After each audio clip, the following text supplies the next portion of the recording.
네, 저는 지금부터 발생학 과제와 관련하여 임신 중 한약을 복용해도 안전한가에 대해서 발표를 시작해 보도록 하겠습니다. 임신 중에는 아무래도 산모와 아기의 건강을 위하여 이런저런 금기 사항들이 많은데, 이 금기 사항들 중에 조금 애매한 것이 한약 복용과 관련된 것입니다.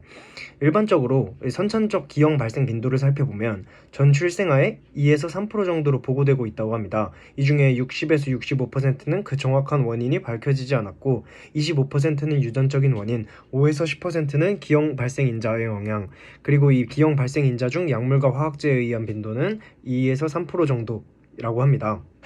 한때 임신 초기에 한약을 복용한 경우 기형아 발생률이 높았다는 보고가 있었으나, 이는 기형아를 출산한 산모에게서 단순히 임신 초기에 약물을 복용하였는지 여부와 그 중에서 한약을 복용하였다고 진술한 예를 조사한 것에 불과하다고 합니다. 즉, 어떠한 한약이 임신 중 기형을 유발하였는지, 혹은 다른 원인이 있는 산모인데 단지 한약을 같이 복용하여 유산되지 않고 이러한 결과를 가져온 것인지 등에 대한 명확한 조사가 이루어지지 않은 상태에서 단정적으로 내려진 것이므로 그 신뢰도가 떨어진다고 합니다.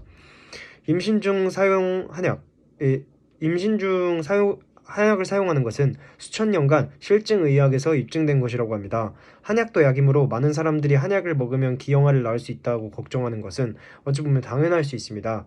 실제 임상에서도 임신 중 한약 복용에 대해 문의하는 임산부들도 많다고 합니다. 기본적으로 한의학에서는 임신 중 쓸 수 있는 약과 절대 써서는 안 된 한약을 분명하게 구분하고 있다고 합니다.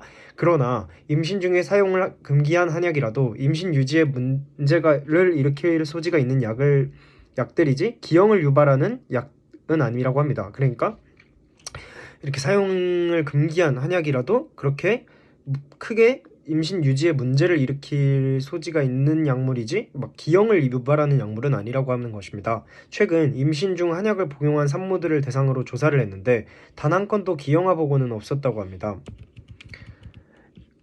아울러 임신 중에 사용하는 한약은 수천 년을 내려오면서 입증된 실증의학에 따른 것이라고 하는데, 즉 한의학에서 임신 중에 사용하는 약은 대부분이 태아의 상태를 안정시켜주고 임신 유지에 도움을 주며 임신 중에 생기는 산모와 태아의 병을 치료하는 목적으로 사용되고 있는 것입니다.